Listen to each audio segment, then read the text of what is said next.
ওয়াকারনা ফি বুয়ুতিকুন্না, তোমরা তোমাদের ঘরে থাকো। আমরা খাবো কোত্থেকে? এবার বাবাকে বলে দিয়েছে, বাবা তোমার ফরিজা, তোমার উপরে জিম্মাদারি তোমার মেয়েকে খাওয়ানো। এবার ভাইকে বলে দিয়েছে তোমার উপরে জিম্মাদারি তোমার বোনটাকে খাওয়ানো। এবার স্বামীকে বলে দিয়েছে তোমার উপরে জিম্মাদারি তোমার বোনটাকে স্ত্রীকে খাওয়ানো। এবার ছেলেকে বলে দিয়েছে তোমার উপরে জিম্মাদারি তোমার মাকে খাওয়ানো। সুবহানাল্লাহ বলবেন না? ওয়াকারনা ফি বুয়ুতিকুন্না। আচ্ছা মেয়েরা সব কাজ করে, তো বাংলাদেশ রিক্সা চালাতে দাও না তাহলে? রিক্সাটা শুধু পুরুষ চালাতো, জোরে বলেন। আপনি দেখবেন বাস থেকে নামার সময়, ছোটবেলা যখন আমরা লোকাল বাসে, আমাকে যাত্রী সেবা আসছিল ঢাকা, মনে আছে না আপনি? বৃষ্টিয়া দিয়ে ঢাকা যেতাম যে আমরা, গাড়িতে আসছিল যাত্রী সেবা। আচ্ছা এমন কোনো বাড়ির দুয়ার আসছিল না যে বাড়ির দুয়ারে না থামতো? এখান থেকে যমুনা যেতে কি করতে হতে? আচ্ছা হেলফারটা দেখেন, হেতে 9 ক্লাসের লাগা মেট্রিক পাস করতে পারে না, হেতে এত বড় শিক্ষিত, লেকিন সে কি বুঝে যখন পুরুষ নামে তো একটা থাপ্পড় দেয়, তো ওস্তাদ হালকা ব্রেক করে একজন নামে, যখন লেডিস নামে ওস্তাদ থাপ্পড় 3টা দেয়। কয়টা দেয় বলেন? এ কি বুঝায়? ওস্তাদ লেডিস পড়ে যাইব, ওস্তাদ সে তো দুর্বল, সে তো বাম পায়ের উপর ভর করতে পারবে না, ওস্তাদ ব্রেক কষাই করেন, যেন শারীরিক কষ্ট না পায়। সুবহানাল্লাহ কইতেন না তো? 26 চাকার বা এত কিছু আমরা পারেন, 26 চাকার ট্রাকে কিন্তু চালান না খা। 80 টন রড লইয়া যখন ঢাকা থেকে রওনা দিছে 26 চাকার গাড়ি, তো ট্রাকেটার উপরে ট্রাকে করে ব্যাটারি দেন না খা। আরে চায়নাও তো ব্যাটারি লেগে হুন্ডা বানাইছে আলাদা করি, কথা বলেন না? চায়নাও তো ব্যাটারি লেগে হুন্ডা বানাইছে কি করি বলেন না? স্কুটার বানাইছে কার লাই? কিনলাই? কিরে শারীরিক ভাবে সে কতটা দুর্বল, তো তার কাজ আর পুরুষের কাজ এক হবে কেন? তার নামাজ আর পুরুষের নামাজ এক হবে কেন? আচ্ছা যারা টেলিভিশনে, ইউটিউবে, ফেসবুকে মেয়েদের নামাজ আর পুরুষের নামাজ এক বলে বলে ওয়াজ করছেন, আচ্ছা আমি আপনাদেরকে বলি, আপনাদেরকে ছাড়া আর কোনো কাজ নাই? টেনে টেনে মেয়েদের নামাজকে আমাদের সাথে মিলিয়ে দিতে হবে কেন? ওর শরীরের অবকাঠামো আর আমার শরীরের অবকাঠামো কি এক? তো দুজনের যখন অবকাঠামো এক নয়, তাহলে নামাজ এক হবে কেন? তুমি ওর নামাজকে আমার সাথে মিলিয়ে দিলে তোমার কি কি লাভ? এমনি তোমাদের বুঝে আর কোনো গবেষণা নাই? তো আলী বলতেন যদি দিন কেয়াস নির্ভর হইতো তাহলে আমি কিন্তু মুজার নিচেই মাছে করতাম, উপরে মাছে করতাম না। এই মুজার নিচে ময়লা লাগে না, উপরে ময়লা লাগে। আর মাছে করতে হয় নিচে না উপরে? আজীব না? মাছে করতে হয় কোথায়? উপরে। অজু ভাঙ্গে কোন জায়গায়? অজু করে কোন জায়গায়?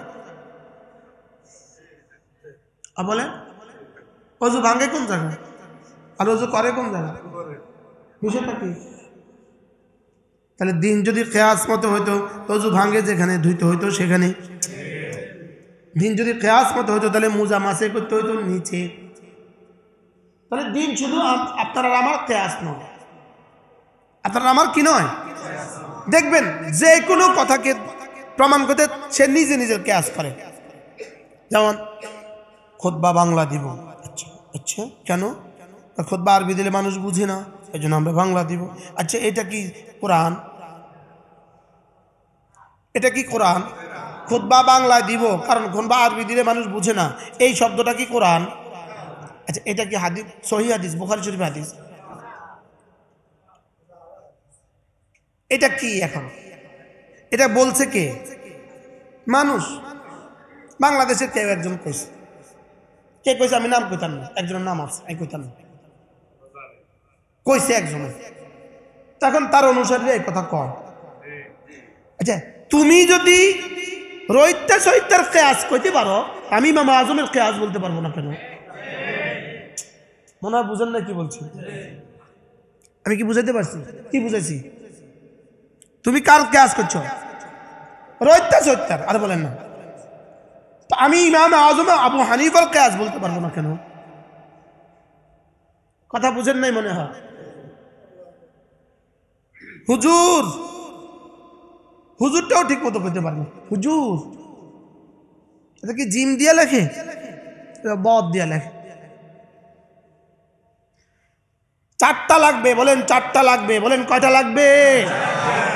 এই 4টা ছাড়া নামাজ পূর্ণাঙ্গ হবে না, এই 4টা ছাড়া যাকাত পূর্ণাঙ্গ হবে না, এই 4টা ছাড়া রোজা পূর্ণাঙ্গ হবে না, এই 4টা ছাড়া ইসলাম পূর্ণাঙ্গ হবে না। এই 4টা ছাড়া ইসলাম পূর্ণাঙ্গ কি? আপনারা মনে হয় বুঝে উঠতে পারতেছেন না বিষয়টা কি। দেখছেন আপনারা কত দূরে সরে গেছেন, আমরা না পড়তে না পড়তে কত দূরে সরে গেছে। বাস্তব না বাস্তব? দিন থেকে দিন চর্চা করতে না করতে আমরা এত দূরে সরে গেছি। এই জন্য খোদা না খাস্তা কোরআন মানে হাদিস মানে না সেও মোরতাদ, হাদিস মানে কোরআন মানে না সেও মোরতাদ। কোরআন মানে হাদিস মানে না সে কি? হাদিস মানে কোরআন মানে না সে কি? আর হাদিস মানার কথা রব বলেছেন, কোরআনে কারিমে বলেছেন। তাহলে হাদিস না মানা মানে কোরআনের ওই কথা না মানা, আর কোরআনের ওই কথা না মানা মানে কাফের হয়ে যাওয়া। কি মা আতাকুমুর রাসূলু ফাখুযুহু ওয়া মা নাহাকুম আনহু ফান্তাহু। রব্বুল আলামিন বলেন, রাসূল যা যা নিয়ে এসেছেন তোমরা সব ধরো, আর রাসূল যা যা ছাড়তে বলেছেন সব ছেড়ে দাও।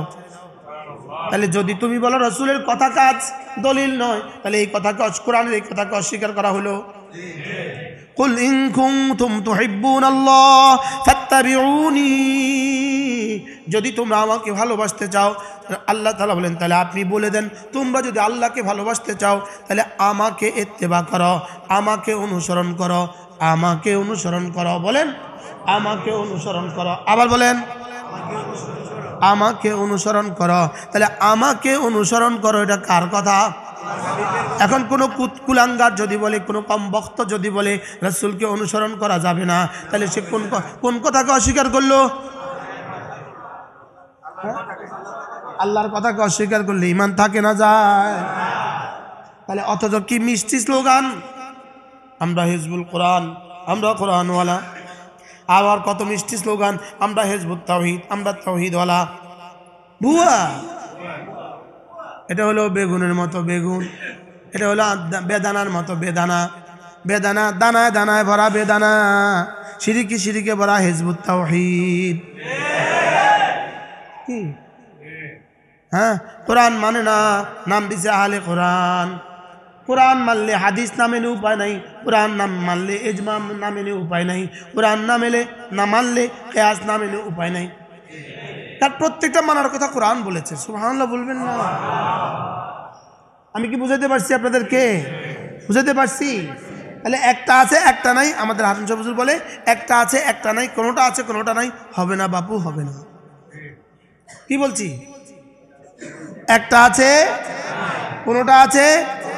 আচ্ছা অজু শুধু মাথাটা মাসে করলেন না, আর 3টা করলেন, অজু তো হবে? 4 ভাগের 3 ভাগ তো হবে। জোরে বলেন না, কত দূর হবে? আপনারা 3 ভাগ করলেন, গোসল করার সময় শুধু মাথাটা ধুইলেন না আর কি, ফরজ গোসল সময়, আর সবটা করলেন, তো এর দূর ধুইয়াও বুঝি 10 ভাগে 9 ভাগ তো হওয়ার কথা ছিল। হ্যাঁ হবে না তো, তাহলে কোনটা বাদ দিলে হবে? কোনটা বাদ দেওয়ার কি সুযোগ আছে? ইয়া আইয়ুহাল্লাযীনা আমানু মান ইয়ারতাদ্দা মিনকুম আন দীনিহি, আল্লাহ তাআলা বলেন তোমাদের থেকে কেউ যদি তার দিন ছেড়ে দেয়, এজন্য আপনি নামাজ পড়েন না, নামাজ পড়েন না, আপনি মনে করার কোনো কারণ নাই আপনি ছাড়া দিন চলবে না, মনে করার কোনো কারণ নাই, আপনি মনে করার কোনো কারণ নেই আপনি ছাড়া দিন চলবে না, আপনি মনে করার কোনো কারণ নাই আপনি ছাড়া দিন অচল না। না, আল্লাহকে তোরা আমার লাগবে না, আমি আরেক দল বানাবো। আল্লাহ, আমি কি বানাবো? সারা পৃথিবী যদি জিহাদকে অস্বীকার করে, আল্লাহ তাআলা বলেন তোদের আমার লাগবে না, আমি আরেক দল বানাবো। সারা দুনিয়া যদি নামাজকে অস্বীকার করে, আল্লাহ তোদের লাগবে না, আমি আরেক দল বানাবো। সারা পৃথিবী যদি পর্দা অস্বীকার করে, আল্লাহ তোদের পর্দা যদি কেউ অস্বীকার করে, পর্দাকে নিয়ে যদি কেউ ক্রিটিসাইজ করে, রব্বুল আলামিন বলেন তোমাকে লাগবে না আমার, আমি আরেক দল বানাবো। আল্লাহ পারে না? পারে না?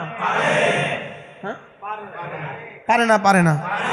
আশ্চর্য কথা, কালকে আমাদের মাওলানা ইউনুস, ওখানে বেলা মুফতি ইউনুস সাহেব বেলায়েত সাহেবের এখানে একটা আজীব কথা বলছে, সে বড় সুন্দর করে বলে, আল্লাহ তাআলা হায়াতের মধ্যে বরকত দান।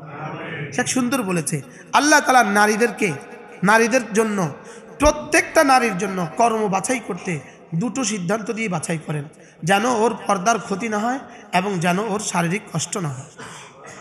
সুবহানাল্লাহ বলবেন। ওর কাজ দিতে কি দিয়েছেন বলেন?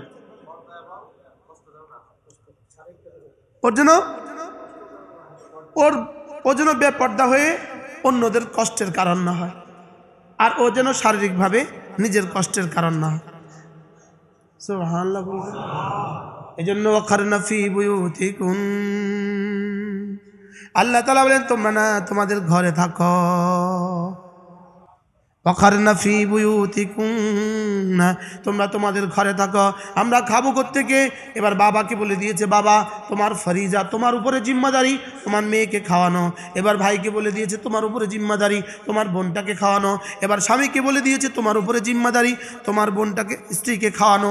এবার ছেলেকে বলে দিয়েছে তোমার উপরে জিম্মাদারি তোমার মাকে খাওয়ানো।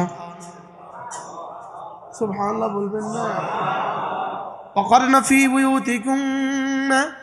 আচ্ছা মেয়েরা সব কাজ করে, তো বাংলাদেশ রিক্সা চালাতে দাও না, তাহলে রিক্সাটা শুধু পুরুষ চালাতো। জোরে বলেন। আপনি দেখবেন বাস থেকে নামার সময়, ছোটবেলা যখন আমরা লোকাল বাসে, আমাকে যাত্রী সেবা আসছিল ঢাকা, মনে আছে না? আপনি বৃষ্টিয়া দিয়ে ঢাকা যেতাম, আমরা গাড়িতে আসছিল যাত্রী সেবা। আচ্ছা এমন কোনো বাড়ির দুয়ার আসছিল না যে বাড়ির দুয়ারে না থামতো? এখান থেকে যমুনা যেতে কি করতে হতে? আচ্ছা হেলফারটা দেখেন, হেতে 9 ক্লাসের লাগা মেট্রিক পাস করতে পারে না, হেতে এত বড় শিক্ষিত, লেকিন সে কি বুঝে যখন পুরুষ নামে তো একটা থাপ্পড় দেয়, ওস্তাদ হালকা ব্রেক করে একজন নামে, যখন লেডিস নামে ওস্তাদ থাপ্পড় 3টা দেয়। কয়টা দেয় বলেন? এ কি বুঝায়? ওস্তাদ লেডিস পড়ে যাইব, ওস্তাদ সে তো দুর্বল, সে তো বাম পায়ের উপর ভর করতে পারবে না, ওস্তাদ ব্রেক কষাই করেন, যেন শারীরিক কষ্ট না পায়। সুবহানাল্লাহ কইতেন না তো 26 চাক্কার বা এত কিছু আমরা পারেন, 26 চাক্কার ট্রাকে কিন্তু চালান না খা, 80 টন রড লইয়া যখন ঢাকা থেকে রওনা দিছে 26 চাক্কার গাড়ি, তো ট্রাকেটার উপরে ট্রাকে করে ব্যাটারি দেন না খা। আরে চায়নাও তো ব্যাটারি লেগে হুন্ডা বানাইছে আলাদা করি, কথা বলেন না? চায়নাও তো ব্যাটারি লেগে হুন্ডা বানাইছে কি করি বলেন না?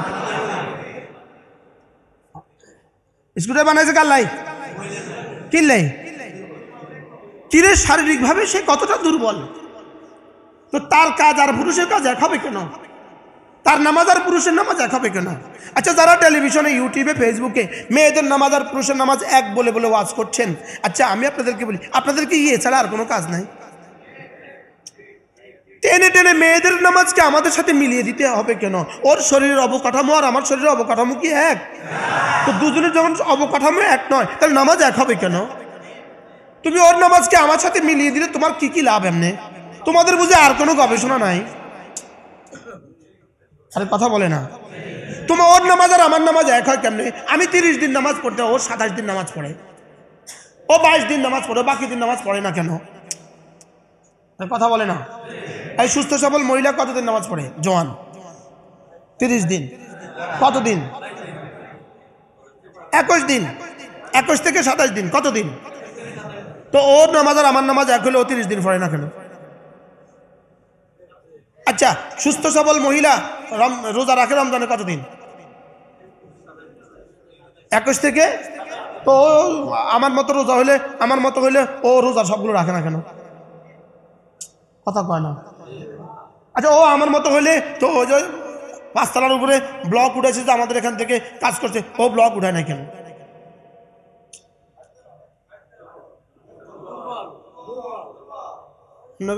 হাইতো আর পাইতো হয় নাই জীবনে